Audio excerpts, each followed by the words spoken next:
We're here with Remel London, Sister Beloved today, award-winning TV and radio presenter and media personality. How are you today, Remel? I'm good, thank you. Thanks for coming down to see us. Thanks for having me. We really appreciate it. We're so looking forward to you coming down today, so thank you. Thank you. So how are you doing?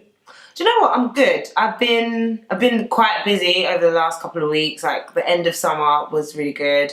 And I feel like as we get into October, Black History Month, and like, you know, lots more shows, Christmas, all that kind of stuff, it gets busier for me, which I'm looking forward to. So it's a good time. It's a good time to be busy. You're busy bee at the moment, yes. Everywhere.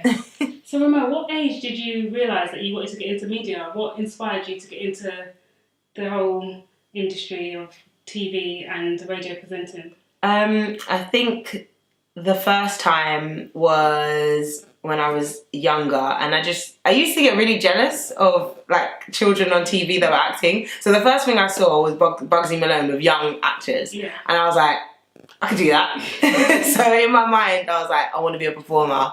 But as I got older, I kind of whittled it down to broadcasting because there was certain things I thought, you know, I might not want to be this as an actress. I might not want to be this as a dancer or singer. So I wasn't a great singer anyway. But so I kind of whittled it down, and then broadcasting seemed like a really good thing to do. And I really enjoyed just the idea of speaking and like reading off the news or like talking about media type things or industry entertainment. So when I was about 15, I looked into like broadcasting properly, and that's when I kind of made my decision. I wanted to go to uni, study broadcast journalism. So I went the very academic route, but personally I've carved out my own route by just trial and error, trying different types of media, music, entertainment, and like, just figure it out. So you graduated from broadcast journalism in 2010? Yes. So what challenges, if any, have you faced since leaving university and trying to make it in the industry? Because you've done so well so far. Thank you. So what challenges did you come across? The main thing was I never got a job from my CV. Oh, really? Literally,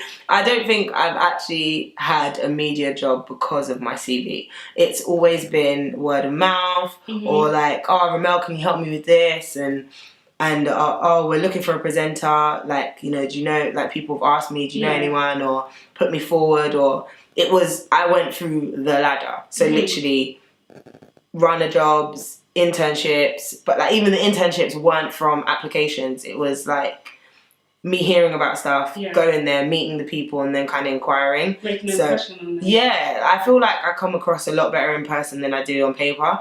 So, maybe that's just I was just crap at writing. But yeah, I feel like it's really important, especially as a personality, like you are your selling point. So I feel like I'm my best ad, and that's what I did. Just made friends, made networks, and kind of went from there with it. So how do you feel Black women in your industry are represented? Are they represented positively? Have you experienced anything negative? Right now, I feel like we're in a really good time for women of colour, Black women, for me specifically. There's a lot of initiatives to encourage like young Black talent to get into music or entertainment. Like even just the other day, Cyan Anderson put out an advert because she wants to help music artists, particularly Black music artists and females. And I feel like it's women like us that are doing it. We're realising that there's a problem, and we're just, I guess, kind of trying to fix it. So I think because we felt before that it was hard to get into the industry, we're deciding that it's time to help others. So I put on quite a few events. Last year I put on an event that was all about women who want to be presenters, and I brought on AJ Adudu, who's a presenter that I look up to. So I brought her on because she's got more experience than me. So I saw it as this is an opportunity for me to learn from her, but also why not share this opportunity with others? So I invited other girls. Obviously I thought, make an event out of it. It was nice. It was nice to dress up. And and just because it was my time and I had a venue, it's expensive, so expensive. So I charged, but like I wanted it to be a night out for people so we can experience it and then network with each other. The aim was to do more of that, but it just got so hard trying to do regular events. But I'd love to do more. But I feel like that's what we have to do. Yeah, create our own platform. We have to create. We have to make the opportunities. Otherwise, you know, we're just going to go around in the same circle if we don't change it. So I feel like things are getting better because we're taking more initiative. But it can always be better. Yeah. I would love more opportunities to arise, more shows. Like we're just in an age where, you know, we're getting a few more shows coming back, but back in the day there was so much more entertainment, music, dramas. Like I feel like there was a bit of a decline in Black British content. So we're getting back there again because we did miss it. So yeah. So what effect do you think Black UK male artists at the moment in the industry, in the music industry, some of their lyrics or their music videos and stuff, what impact does that have on how people perceive Black women in the media or how Black women are perceived? Okay, I get really frustrated when I hear negative music about women or like just, I do get really frustrated, but I don't want to be a hypocrite. I worked at Link Up TV for quite a few years and a lot of the music that we promoted was exactly that. But I used to turn a blind eye to it because I was like, it's just music. But then as I got older, I realised that some of it does have a bigger impact and effect on people around us. So I personally decided to leave that world because I didn't like it anymore. I think so. I admit, I hold my hands up, I did turn a blind eye to it before. Maybe it's just my, you know, I think sometimes not all of it is bad. Like, you know, if a guy wants to express himself like, I love a girl with a big bum, say it, innit? Go for it. Shoot your shot. But but then when it gets to a point where if it gets too aggressive or if it gets violent, if it gets like if it's just too, I guess, just disturbing, like if it makes me feel uncomfortable, that's when I feel like I have to draw a line. And that's why I've chosen not to focus on that side of entertainment so much, because it made me uncomfortable. So I feel like everyone has their limits. Like, you know, if you want to be ratchet, if you want to do all that kind of stuff, live your best life. But for me, that's not something I agree with particularly. Like, you know, we all have our moments where we might like a little sexy song, you know, Rihanna's doing her thing, we're like, yeah, go girl. But then they get to a point where it's like, rah, this is actually filth. Like, it's got too much.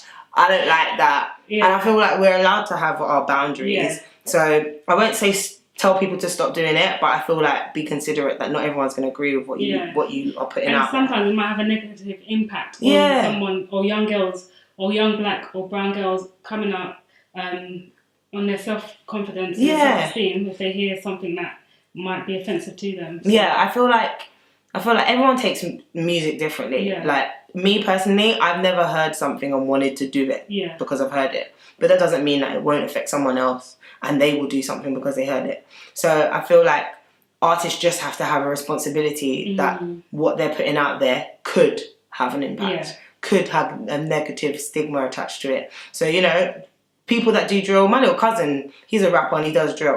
I'm not going to tell him don't do that because you'll end up in jail. That's not true. Like, or someone's going to die because you made that song in the studio. That's not true. But please be aware that he asked me the other day about cleaning up music, like radio edits. And I was like, cuz, as long as it's not over-sexualized or over-violent, like, you're cool, but you're going to have to clean it up. He was like, oh, it's long. I'm like, it's something you have to do. That's you taking responsibility of what your music is doing. Otherwise, you won't be able to get played on radio. You won't get the money. If you want to make money, you've got to clean up your music. Simple. Take responsibility. If you want to do it properly, take responsibility. So you've interviewed several international artists over the years. And you started off in Linked Up TV. So who would you say is the most inspirational artist that you've interviewed and why? I think Common is the most inspirational person I interviewed. His just view of the world is just, he's just a nice guy, man. Like he just seems like he's in a great place, like mentally, spiritually, and like he's hot, good looking man, and I feel like he just spoke really well, and he's on his journey, and he knows what he's doing. He's entered into the music world. He's been a film star. He started being an entrepreneur. He had a furniture shop or something like that. Yeah. Like he's just living his best life again. So it was really cool to speak to him, but then just hear about his journey as well and why he does certain things. Like when I spoke to him, he was really excited to do Selma at the time because he just knew how impactful that film would be, and it was just nice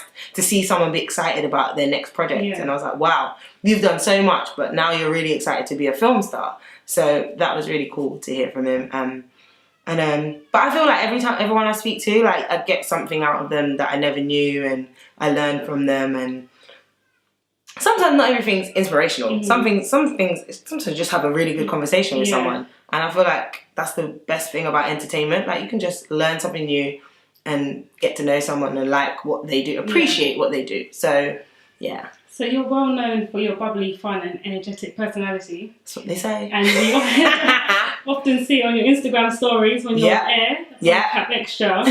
Have you always had confidence like that? Because you're quite confident. No, it's so funny. Literally, the night before, I had a dream that I went back to secondary school, but as myself now. Yeah. And in the dream, I walked through the hall, like the assembly hall. Yeah. And I was like, what's going on? You alright? I was like laughing and joking and pointing at all the girls, hugged everyone. When I woke up, I was like, I wish I had this much confidence when you was in school. When I was in school, because I was hi everyone, head down. I learned how to come out of my shell as I got older, because I just realised when you got out of school, you're on your own. I went to uni by myself. I learned all of that stuff. So I do wish I was that as a child, but I'm glad I wasn't too over the top, because I might have been a different person. I might have been an attention seeker by now. I might have been, who knows, I might have had screws loose by now. So no, I haven't always been confident, but I appreciate that I went through my little shy stage. Yeah. I had my glow up. I wasn't like super buff at school. Yeah. I feel like you have to have your little young phase, and then you grow, you mature, you blossom. I feel like you need it. I feel like it keeps you humble. Yeah, definitely. So what advice would you give to like young girls that may not have self-confidence and self-esteem? Yeah, I think... Or want to get not in just the media, but in life. Anything, yeah. I think most importantly, find something that you love. I think it's so important to have like a hobby or something that makes you feel good. Yeah. So I used to do dance classes, I used to do athletics, I used to do all these kind of things, little things that were just my thing. Yeah. So that, I think it's really important to have your own something that will give you confidence. Yeah. So whether it's you do karate, like my cousin's a black belt, like she done that on her own. No one told her, be a black belt, this will change your life. Like she just decided she wanted to be a black belt. She became strong, she became confident, she became, not that she wasn't confident before, but that was her thing. Yeah. I was the athlete. Yeah. I was 100 meters, and that's became my thing. Now my next cousin, they do certain things. I think it's so important to just find who you are, and you might have to try loads of different things to get there. I did loads of things, but I figured out I really like athletics. Now to this day, I still do athletics. It makes me feel good. It makes me feel strong. It makes me feel confident. When you finish a training session, okay, I feel good about myself. So I think definitely girls, boys, find something that you enjoy. If you're good at it, even better, because that can change your life. But also, enjoy everything. Enjoy it. Yeah. If you're a gamer, be the best gamer. If you're a basketball player, be the best. But best to you. Don't compare yourself. Yeah. Best to your ability. Enjoy it. So you've been known to have a unique voice. And you've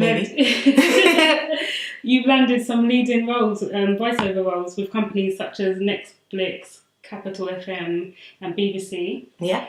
When did you discover that you had like a unique voice, or who discovered that you had a unique voice? What age was you? So when I was at school, I always put my hand up to read.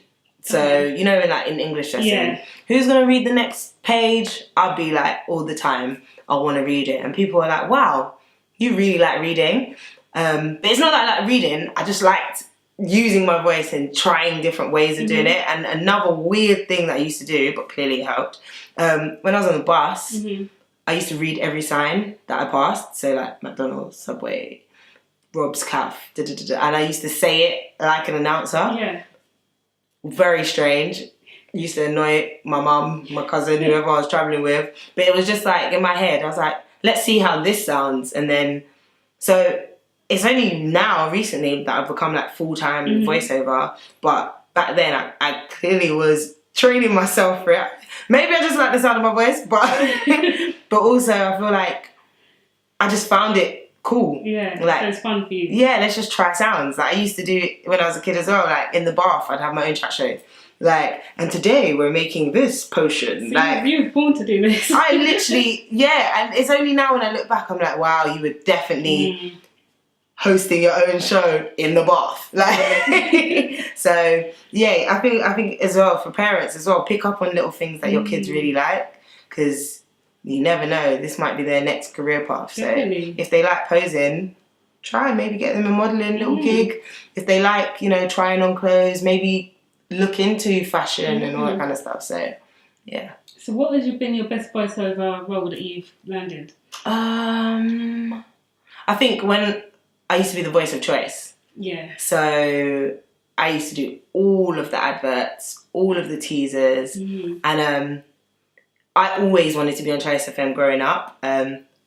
Ironically, I'm on Capital Extra, which was Choice FM. Yeah. So I kind of got my dream. But back then, all I wanted was to be on Choice FM. And then I didn't get the presenter gig, but I got the voiceover gig. And I felt like that was God being like, here you go. Yeah, sure. So, and it meant that I was on all the time. And everyone knew it was my voice. Like I used to get messages all the time. And it's weird because now as a presenter on the station, it's amazing. But back then it felt so good to know that people could hear me and I just heard you. And I'm like, I'm not on, but thanks. So it was a really good confidence boost. That was back in 2012. So it was really nice to just be feeling like I was getting my foot and a step in the right direction for my career. So that was good. So do you find that it's more pressurising for you being on screen or off screen, but just hearing your voice? What's right now, I enjoy being on screen a lot more. Okay. I love being on radio, but I feel like I'm constantly perfecting it. Okay. It's live and it's, I stumble. We all stumble. Yeah. With TV, you can do a take. Yeah. Or with live, you can kind of rumble it out.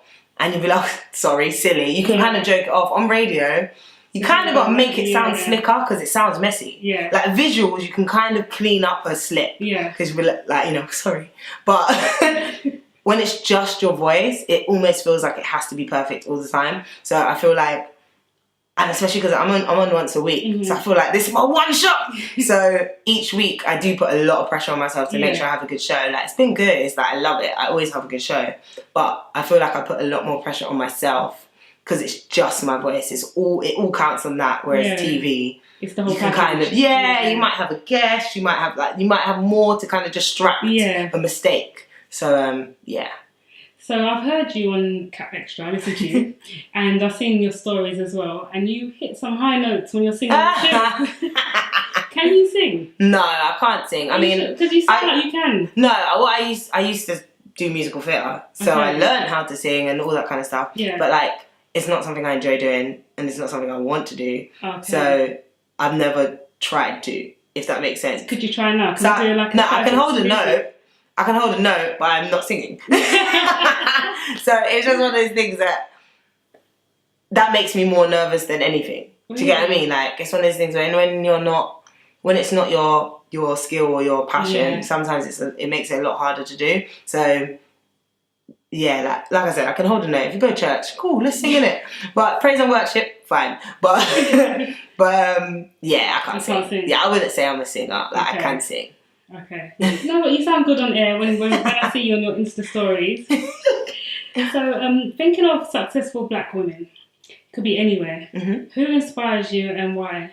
Oprah has always been the ultimate broadcasting level that I've always wanted to kind of aspire to, but in my own way. I think UK-wise, June Sapong was amazing and is amazing, but she doesn't do as much entertainment stuff. Now she does like Sky News and the panels and debates and stuff. Have you met her? I met her recently actually. Yeah, she's really cool. But we didn't have like a long moment. But it was like, basically I fangirled and just like, you're amazing, thank you. You're the reason I do this. So that was really cool. Trisha, I met Trisha a little while ago as well. Funnily enough, I was filming something and Trisha was walking past and she stopped and she came up to me and she was like, you're so good. And I was like, wow. Like, that was a moment. So yeah, growing up, I think it's just so important to see black women on TV growing up, and they were like the 3 women that I saw the most. Like now there's like, you know, Charlene White on ITV News, there's Claudia Lisa on Channel 5, like more and more black women, Ronke Phillips, like I grew up watching Moira Stewart, like, you know, lots of black women that I grew up watching. I now want to continue and see more of that. So so now my peers, like I'm really happy to see like people like Clara Amfo, like AJ Adudu, London Hughes, like loads of black women that are making moves. It's so good to see them do it. So like I feel like we're all rooting for each other, even though like same like with Trisha coming up to me and saying that was really good. Like I feel like that should never stop. You should always keep championing each other. Yeah, definitely. So you've backed up quite a huge following with your social media accounts. Oh, it's all right. Well, it's more than enough. So you've got like over 13,000 followers on Twitter, over 11,000 on Instagram, and over 3 million views on your YouTube channels. Yeah, it's collectively over the years, I've just got views. Is there pressure on you as to be a positive role model to younger people, knowing that there's so many people watching you? I personally don't feel pressure to do anything. Like I don't feel like I have to do anything, but I'm aware. I'm very aware of what I'm doing. So I always thought, what would my mum say? What would my auntie say? What would my grandma say? That's always how anything I do, anything I'm on, I always think, if they see it, what would they say to me? Yeah. So that's why I don't really swear, because they don't swear. That I don't dress like too provocatively because they'll tell me, where's your clothes? Yeah, where's your clothes? So I'm very aware of them. So I think that makes me now aware of others as well. Yeah. So I keep it very personal, and then I'm like, oh, but that helps for the bigger picture as well. Yeah. So that's how I've kind of kept track of morally what I'm doing, right or wrong. At the same time, like I said, I feel like everyone needs to be aware that people are watching you. Yeah. So like I was saying with the artists, you just have to be aware that this could affect someone in a different way. Then so I try and stay woke. So what, I know you briefly touched upon this earlier, but specifically in radio and media, what advice would you give young black girls who want to get into this industry? Now, because it was different to when you went to university. Yeah, definitely. I think YouTube is amazing. I think Instagram is amazing. Like, you know, you have the opportunity to make your own platform, your own show, your own channel, your own whatever. So buy a camera, buy a microphone, do it. Like, just do it. Like, not part of Nike campaign. Like, just do it, because if you want it, you should be doing it. So that's why, I just don't feel like there should be a no or a maybe or a, if you've got an idea, go for it. Because someone might steal it, someone might do it without even knowing that they're doing what you wanted to do. So just don't waste time. Seize the moment. Yeah, exactly. Yeah. So yesterday you put up a post on Twitter and Instagram about a vision board. Yeah. So what is on your vision board? Right, okay. I've actually got a picture of it on my phone. Have you? Yeah, but I won't show you. But basically, I put it on my phone because now I want it to be a part of my daily life. Okay. I want to see it every day. Yeah. Even though it's in my room, I want to be, when I'm walking, if I glance at my phone, I'd like to see it now. So on my vision board there's a part about what kind of shows I want. There's a part about, so me, for example, I'll say a little bit of it. I drew a TV screen and beside it, daily, weekly series, and then you know, hosted by, presented by, starring. So that's what I want on the screen. Yeah. I want these things to be regular. I drew a globe, and I put countries around it, like words, like, you know, Europe, LA, New York, These are all the places I want to go to, whether it's pleasure, whether it's work, put it out there. Yeah. Put pound signs, but not because I just want to be rich, because I put savings above it. Yeah. I want to save. I want to be able to save. I drew a sofa and a TV because I want to have my own place. So these are all things I want, so that I don't forget that this is what I'm working towards. Also drew a body, so like abs. I want to be fit. Draw it. Yeah. Remember that you need to do abs. So make sure when you wake up or when you go to train, remember, focus on that. Yeah. Keep working on that. Remember, you need to. So if I want to feel guilty if I haven't trained, I want to see it and be like, those abs ain't gonna make themselves. So I put all things that I really want, that I really need to remember, to remind myself this is why you're doing it. Do you put some things that you think it's a bit out of my reach, but I'm gonna put it there anyway? Just throwing fluff on my face. Got it. Last year's mood board, or vision board, sorry. I call them mood boards, but same thing, vision board.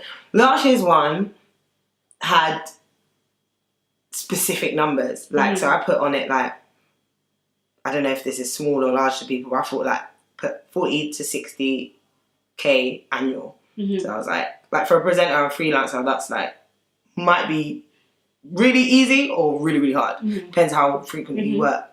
And I think having that figure really, really helped. But now I just put pound signs, savings. Like, I don't want to limit it, because that could mean that 60 is the limit. Yeah. So I thought, let's not put numbers on that. With my YouTube channel, I was reaching, I'm not gonna lie.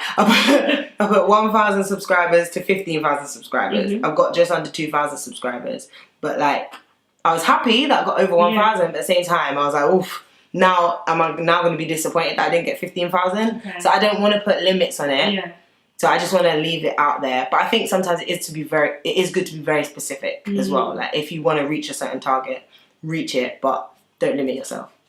Where are you from? Where's your family from? Yeah. What's your background? So my mum is Guyanese and my dad is Nigerian. But my mum got here when she was like 2 or 3, so she's British. Yeah. And my dad, I'm not quite sure because I don't have the best relationship with my dad, but he came here when he was like in his early teens. So he lived in Nigeria for quite a while. He used to go back and forth quite a bit, and then he lives here now. So have you been to either country? I've been to both, yeah. And what's your preference? Which one did you like better? Do you know what's mad? They're very similar. It sounds nuts, even though one's Caribbean, one's African. But I went to Nigeria in 2006, and I went to Guyana in 2016. I don't know if there's any kind of correlation going in there, but I noticed that they were just I felt at home. Yeah. Both times I felt at home. And coming back to England was wow, you're black. Yeah. That was a moment, like, each time I felt that moment. So the first experience was Nigeria, which was with my whole family. My grandparents wanted us all to go together so we could all experience it, which was amazing. So it's like all expenses paid by the grandparents. We went to like my granddad's village where he's got a house and all that kind of stuff. It's like the biggest house in the village because he made sure it was. And then, but then we stayed in Lagos and we stayed in hotels and all that kind of stuff. So we got both experience. We got village experience, even though it was in a big house, but still. So, you know, the generator, backing up the electricity, all that. We felt all of that. And like finding geckos running up in your house. And then we had the nice hotel experience. And kind of similar in Guyana. Like, we stayed in Georgetown and like had the really nice, well, I guess we stayed in like a guest house, it was really nice. And it was just right in the city. So we went for walks and all, me and my boyfriend went for walks. He came with me and my family. And then, but then we also stayed with my aunt who had a nice house in Ansgrove, which is also kind of like a village as well. But again, all big houses because they built them how they want them to be. So I literally had very similar experiences in both places. I got to see city life and kind of rural life as well, which I really appreciated. And I actually really enjoyed being in the kind of rural settings, because in my aunt's house, we didn't have internet. She was like, it's so funny because my aunt, one of my so it's my aunt's aunt, it's my grandma's sister that we stayed with. Yeah. So she was like, oh, Auntie Bernice, like, can we use the internet? What's the Wi-Fi password? And she was like, did you bring Wi-Fi with you? I ain't got Wi-Fi here. And we were like, oh, all right. And like, we literally stayed for like 3 days over Christmas, no internet. And we loved it. Like, we just enjoyed being in a peaceful, quiet place. Communicating with real people. Yeah, watching the goats just chill. Why not? So what was the differences in their food? Oh, yeah. So traditional dishes in Guyana, well, which I grew up, was like pepper pot, roti, dal and dal puri. You know, my granddad making big old stew pots with like pork and dumplings and all that kind of, you know, I guess what some people call it like Saturday soup and all that kind of stuff, like the big stews. My granddad used to make, what do they call it again? What's wrong with me? Bake. We call them bake. Yeah. My family's from St. Lucia, so we have bake as well. Yeah, we call them bake. Yeah, but to others it might be similar to like fried dumpling. Yeah. So granddad made the best bake. They made them big around, like a circle. Not big ones. We had like little ones. Like literally, it was like fried dumpling, but it was soft, like very soft. Damn, I miss bake. They make it on that. There's a little thing. It's like a stone thing, like a round. Listen, my granddad did whatever he did to make that bake. In his kitchen, rolling it out. Granddad, can you make us some bake? Yeah, man, it's on the table. And then my Nigerian side, so I grew up with my dad. Like, I used to visit my dad and my brother and sister and his wife. So she used to cook, and obviously my grandparents cook as well. So I'm used to like otana, that's like pounded yam, and like okra stew and all that kind of stuff. Obviously jollof rice and all that kind of stuff. But like I grew up on like proper like pounded yam and like all that kind of stuff. So, and like when I went to Nigeria, we had, what was it? Yam porridge. Why? Best yam porridge in it. Bloody hell. So yeah, so both sides, food is banging. But from both sides, I'm a shame. I'm a shambles. I haven't learned to make. What do you cook? Any of it. So can you cook? Do you know what? Yeah. In oven. I make a banging carbonara, but no, I actually haven't learnt to make anything. It's so embarrassing. But I need to set time aside, like, because that's the thing. Like, my mum always made British food. Like, you know, growing up, oh, mum, what's for dinner? I made some sausages and mashed potato. I'm like, cool. I thought I was just an English child. It wasn't until like you go to granddad's house and you're like, what's this? My mum, last year, my mum made a banging meal for my granddad. I was like, why have you never made this for me? Like, literally, but she was like, that's what granddad likes to eat. But I was like, what makes you think I don't like it? So I actually didn't know my mum could make everything that my granddad made. Like, she literally can make all of it, but she just chose to raise me on like British food. I don't know what she was doing, but I guess it's just the effort. Like, it was just, I was the only child to my mum, so she kind of just I just make a quick whatever, burgers, chips, like before Jamie Oliver killed it all. But she just used to go with the basic quick food. And I guess financially sometimes as well, sometimes it was quicker to just, or cheaper to just buy cheap food. So with my dad's side, obviously I didn't live with my dad, but like I always experienced it every weekend, and like my grandparents, when you know, special occasions, my grandma throws down, all that kind of stuff. So So you mentioned your partner came with you on holiday. Where's he from? My boyfriend's Jamaican. Okay, so on your Instagram I saw, did you put a post on your story? Did he cook you some nice chicken? Chicken? You like find yourself a man that can cook.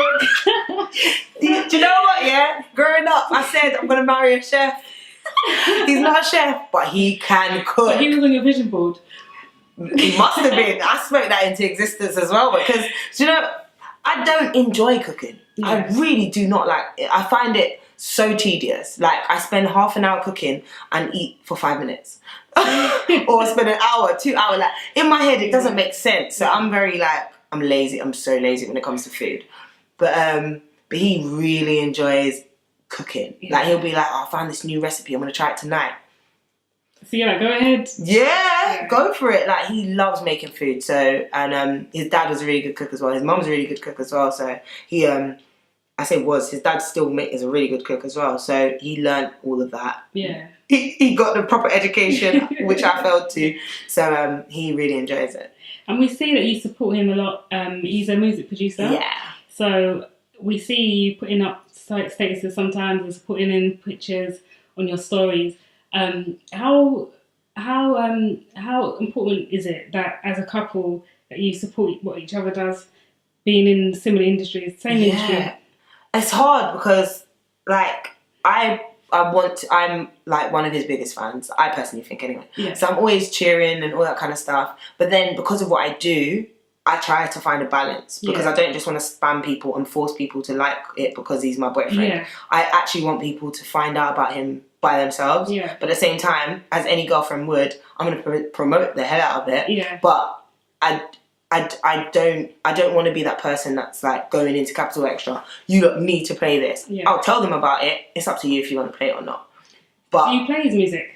I can't. My show's playlisted. Right. So I'm so annoyed that I haven't had the opportunity to play it because that would be the most amazing thing. But whenever I DJ, I play it out. Whenever whenever I'm talking about what's my favourite song, it's that one. Yeah.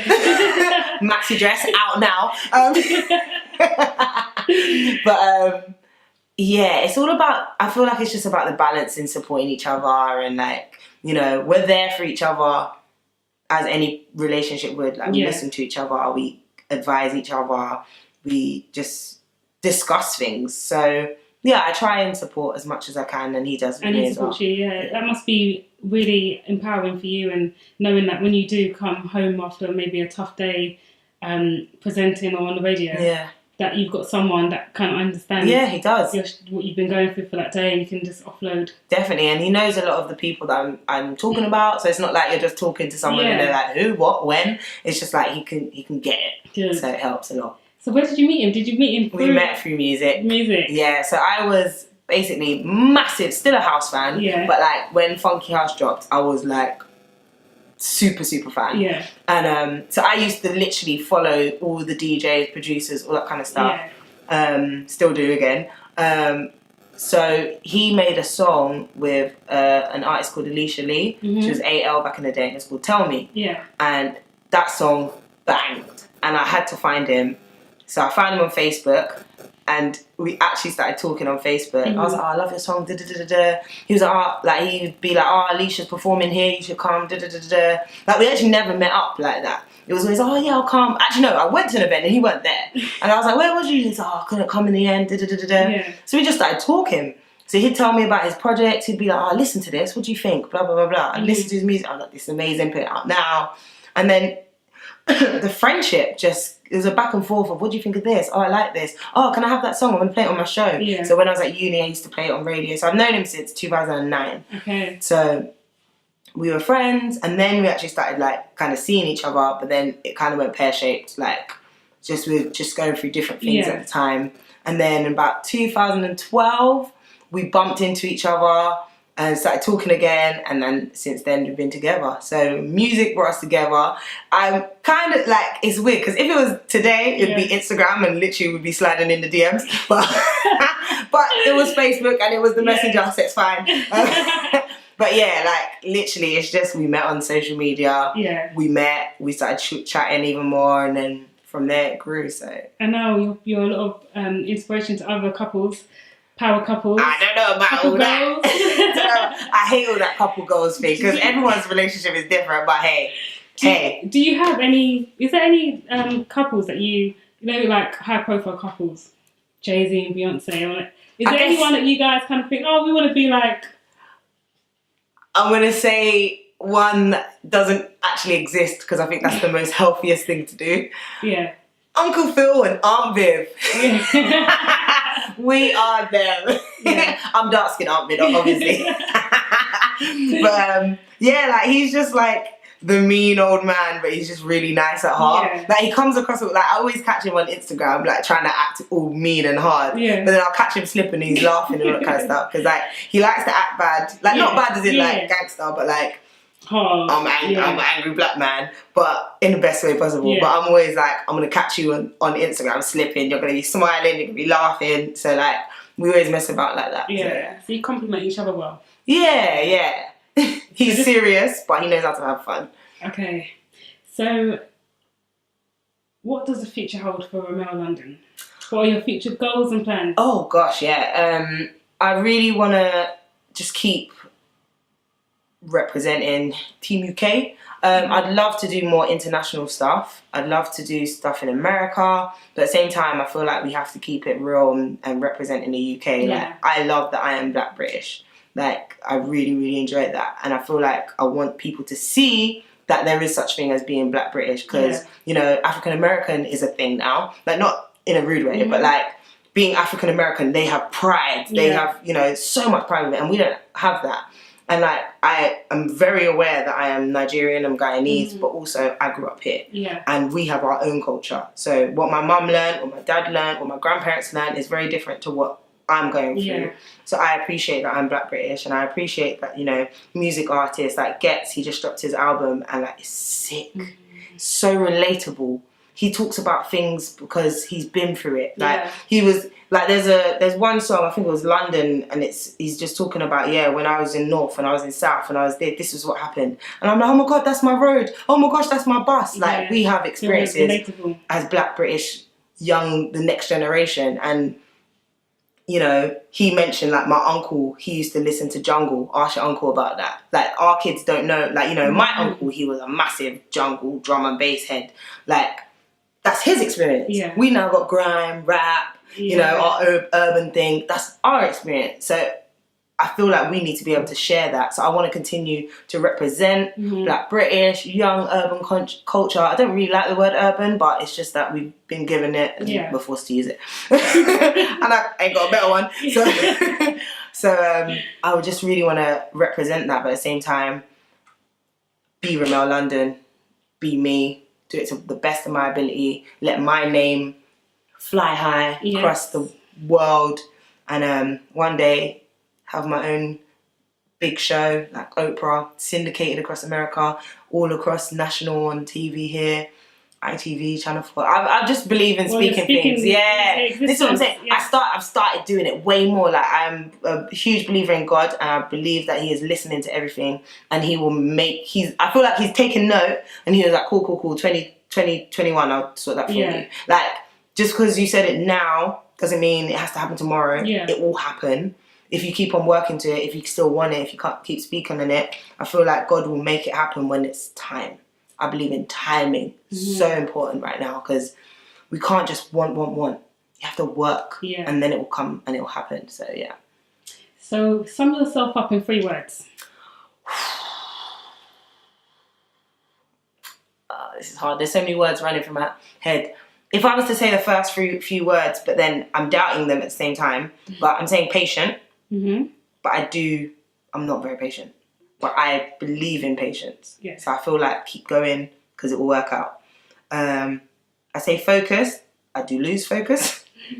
But I believe that I have a vision. So I'm going to keep working on it. So I'm patient. I'm focused. And again, I'm just going to say the word because it's in my head. Fun. I believe that everything I do it because I enjoy it. I love it.